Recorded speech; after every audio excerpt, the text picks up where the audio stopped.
માટે મોટા સમાચાર આવી રહ્યા છે। ઓલિમ્પિક 2036માં ઓલિમ્પિક રમાવા જઈ રહી છે, ત્યારે આખા સાઉથ ઈસ્ટ એશિયાનું પહેલું Olympic research and education centre ગુજરાતના ગાંધીનગરમાં શરૂ થશે, જેનું આખું નામ Bharat centre for Olympic research and education એટલે કે BCOR રહેશે। કેન્દ્ર સરકાર સંચાલિત ગાંધીનગર સ્થિત રાષ્ટ્રીય રક્ષા યુનિવર્સિટીમાં આ સેન્ટરનું ઉદ્ઘાટન જૂનમાં થશે। આ પ્રસંગે યુનિવર્સિટીના વાઇસ ચાન્સેલર સાથે અમારા સંવાદદાતા કેતન જોશીએ વાતચીત કરી હતી। આવો જોઈએ। પટેલ સાહેબ અત્યારે આપણી સાથે છે। સર, જણાવો, BCOR છે કઈ રીતે કામ કરશે, ભારત માટે કઈ રીતે ગૌરવશીલ આ સેન્ટર બનવાનું છે અને અહીંયાથી આપણે કઈ કઈ પ્રકારની એક્ટિવિટી કરીશું? Bharat centre for Olympic research and education BCOR એ રાષ્ટ્રીય સુરક્ષા વિશ્વવિદ્યાલયનું એક અગ્રીમ આજે સેન્ટર બન્યું છે। દુનિયામાં આવા 70 ઓલિમ્પિક સ્ટડીઝ સેન્ટર છે અને BCOR ઓલિમ્પિક આપણું આજે 71મું બન્યું છે। 23 જૂન 2024ના રોજ BCORનું વિધિવતપૂર્વક ઉદ્ઘાટન થશે, પરંતુ BCORનું મેઇન પર્પઝ એ છે કે આવનારા દિવસોમાં, આવનારા વર્ષોમાં નોલેજ ઇકોસિસ્ટમ એ એથ્લેટ્સ હોય, ગવર્નન્સ ઇન્સ્ટિટ્યુશન્સ હોય, ફેડરેશન્સ હોય, એને અમે સારામાં સારું એક ઇકોસિસ્ટમ પ્રોવાઈડ કરીશું અને એના માધ્યમથી ઓલિમ્પિકનો આઈડિયલ્સ, ઓલિમ્પિકના વેલ્યુઝને પણ પ્રમોટ કરીશું।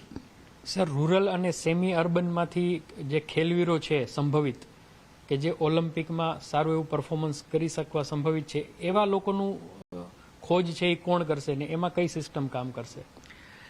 રાષ્ટ્રીય વિશ્વવિદ્યાલય જે અમારી રક્ષા શક્તિ વિદ્યાલયનું એક મોટું અંગ છે, ત્યાં જે school of physical education sport છે, એની પાસે મારા મત પ્રમાણે સૌથી સારામાં સારી સ્પોર્ટ્સની લેબોરેટરી છે, સ્પોર્ટ્સના શિક્ષકો છે, સ્પોર્ટ્સના ડેટાબેઝીસ છે અને ભારત સરકાર, ગુજરાત સરકારના ખૂબ જ મોટા પ્રદાનથી 250 એકર જમીનની અંદર આખું બહુ મોટું ઇકોસિસ્ટમ તૈયાર થયું છે અને આવનારા દિવસોમાં સ્પોર્ટ્સના કોમ્પ્લેક્સીસ પણ શરૂ થશે।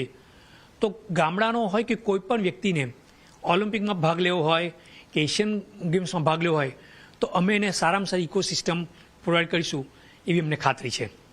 સર, ખાસ કરીને સ્પોર્ટ્સમાં પારંગત બનવું હોય તો જે ડેવલપ કન્ટ્રી ખર્ચ કરે છે લાખો કરોડો રૂપિયાના ખેલાડીઓ ઉપર, તો ફાઇનાન્શિયલ સ્ટ્રક્ચર મજબૂત કરવા આ જે સેન્ટર છે કઈ રીતે આગળ વધશે? BCOR સેલ્ફ સસ્ટેનેબલના માધ્યમથી આગળ વધશે, પરંતુ સાથે સાથે કોઈ પણ સરકાર, કોઈ પણ એસોસિએશન, કોઈ પણ કમિટીઝ, કોઈ પણ એથ્લેટ્સ, કોઈ પણ મલ્ટીનેશનલ કોર્પોરેશન્સ આને મદદ કરશે તો એ 2036ના ભારતની અંદર બહુ સારા મેડલો લાવી આપવામાં મદદ કરશે। મને ચોક્કસ ખાતરી છે કે જે ઓલિમ્પિકના જે ટ્રેડિશનલ સ્પોન્સર્સ છે, કોકોકોલા હોય, અડીદાસ હોય, નાઇક હોય, નિકોન હોય, PwC હોય, કે આવી બધી જે કંપની જે ઓલિમ્પિકમાં જે સ્પોન્સર્સ આપતી હોય છે, એ બધા BCORને પણ એટલું જ મહત્ત્વ આપશે, કારણ કે અમે BCOR એ નોલેજ હબ બનશે ઓલિમ્પિકનું ગુજરાત ખાતે, ભારત ખાતે અને સમગ્ર દક્ષિણ એશિયા ખાતે। Thank you sir.